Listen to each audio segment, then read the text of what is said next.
Bismillahirrahmanirrahim. Assalamualaikum warahmatullahi wabarakatuh. Rabbi zidni ilman warzuqni fahman. Semoga Allah Subhanahu wa taala memberikan kepada kita ilmu, pemahaman. Allahumma inni as'aluka ilman nafi'an wa rizqan thayyiban wa amalan mutaqabbala.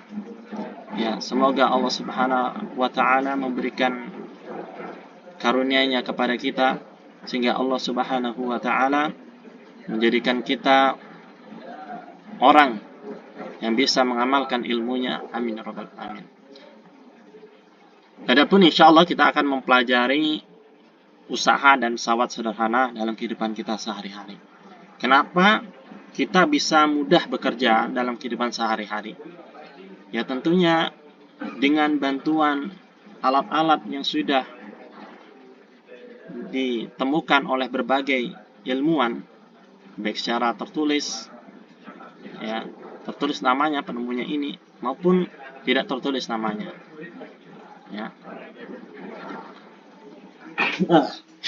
Adapun yang akan kita pelajari yaitu berupa usaha dan pesawat sederhana. Pada usaha ini ada 3 persamaan yang harus antum ketahui, yaitu ada persamaan gaya, persamaan usaha, persamaan usaha meliputi gaya dan perpindahan, dan persamaan daya, usaha dan waktu. Dan adapun pesawat sederhana kita akan mempelajari katrol. Katrol itu ada 3 jenisnya, yaitu ada yang tetap, bebas, dan majemuk.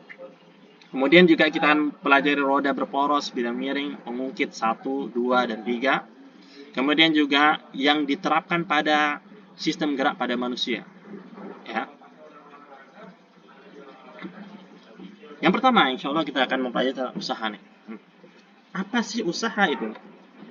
Tentunya usaha ini berkaitan dengan energi. Energi adalah kemampuan untuk melakukan usaha atau kerja. Usaha merupakan energi yang disalurkan gaya ke sebuah benda sehingga benda tersebut bisa bergerak.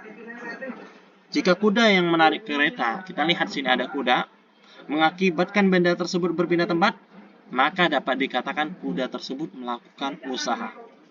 Mengapa kuda dapat menarik kereta tersebut? Ya tentunya karena energi. Kita contohkan juga, misalkan antum mendorong dinding. Dindingnya berpindah atau tidak? Kalau dindingnya berpindah, maka antum dikatakan melakukan usaha. Tapi kalau dindingnya tidak berpindah tempat, maka antum tidak dikatakan melakukan usaha. Karena S-nya adalah sama dengan 0. Tidak ada jarak yang antum berikan terhadap dinding tersebut. Antum hanya memberikan suatu gaya yang justru mencapaikan diri antum saja, Jadi usaha itu berkaitan dengan gaya dan perpindahan. Jadi hubungan antara usaha, gaya, dan perpindahan itu memiliki hubungan yang serius. Bagaimana hubungan mereka? Ya, berbanding lurus. Jadi semakin besar gaya akan memberikan usaha yang besar. Semakin jauh jarak yang kita berikan akan memberikan usaha yang besar pula. Antum meletakkan benda, jarak 1 meter dengan jarak, misalkan antum naruh benda ini ke rumah, ke rumah antum sendiri.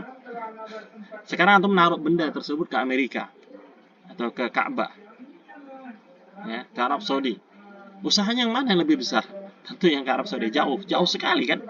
Jauh. Usahanya harus besar, harus butuh dana yang luar biasa, butuh uang yang luar biasa. Makanya Allah Subhanahu wa taala tidak mau menekankan harus naik haji baik yang mampu maupun tidak mampu. Tidak seperti itu, tapi yang mampu. Ini menunjukkan kemudahan Islam, Jadi di sini usaha berkaitan dengan gaya dan perpindahan, Usaha terjadi jika gaya yang bekerja pada suatu benda itu mengakibatkan benda itu berpindah tempat. Jika gaya tidak bekerja, tidak menyebabkan perpindahan, dikatakan benda itu tidak melakukan usaha sama sekali. Jadi syarat utama adalah harus ada gaya dan harus ada jarak. Umpamanya, benda tersebut tiba-tiba berpindah tapi tidak ada gaya. Ada enggak? Aneh sekali. Pas syarat benda bergerak itu syarat benda berpindah tempat itu juga harus ada gaya, ya.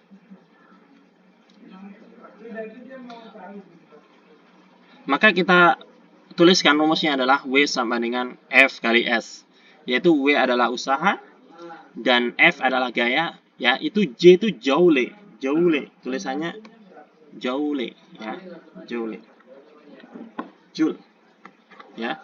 Kemudian Newton, ya, Newton, ya, seperti itu, ya. Ini joule, ini Newton.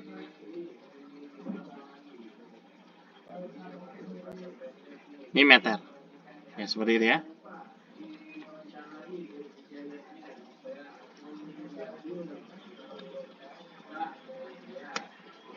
Kemudian kita masuk di contoh soal. Misalkan Ahmad mendorong meja dengan gaya 10 Newton sejauh 2 meter. Jadi meja didorong oleh Ahmad nih dengan gaya 10 Newton dan dia tuh berpindah mejanya sejauh berapa? 2 meter. Maka usaha Ahmad ini besarnya berapa? Ya, kita tulis di sini dulu. Pertama, tulis yang diketahui apa? Kita memperoleh yang pertama adalah gaya, simbolnya F. Ya.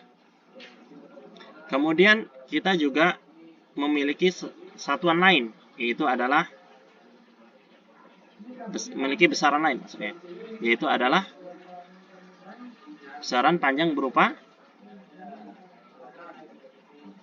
S, ya, itu sebesar 2 meter, satunya meter, ya.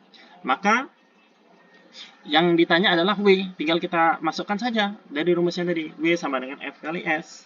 Ganti hurufnya F dengan angka 10, S dengan angka 2, ya, dengan angka 2, ini. Maka dapatlah 10 kali 2 adalah 20, ya, adalah 20. Kemudian contoh yang lain. Sultan melakukan usaha 50 joule dengan mendorong meja sejauh 2 meter. Maka gaya yang diberikan Sultan sebesar berapa? Jadi kalau seandainya, ya, yang besar itu justru gaya. Yang ditanya maksudnya, yang ditanya justru gaya. Maka kita tinggal substitusikan atau mengganti nilai daripada masing-masing ini. Masing-masing ini W kan 50, ya. Gaya tadi 50 joule. Diganti huruf W-nya dengan angka 50, gitu ya. S-nya kan 2, S nih berkaitan dengan jarak. Dan satuannya itu meter, ya, gitu ya. Jadi 50 nih S-nya diganti dengan 2, F. F ini posisinya tetap, ya. Posisinya tetap. Ya, boleh antum nulis di kanan, boleh tulis di kiri. Jadi duanya pindah ruas, awalnya perkalian, pindah ruas jadi pembagian. Atau kedua ruas dibagi dengan 2. Jadi dipindah ruas, jadi 50 bagi 2. 50 bagi 2 adalah 25. Satuannya adalah Newton. Ya, ya, seperti itu. Nah, kita cukup sampai sini. Silahkan antum catat terlebih dahulu. Mudah-mudahan bermanfaat. Barakallahu fikum. Assalamualaikum warahmatullahi wabarakatuh.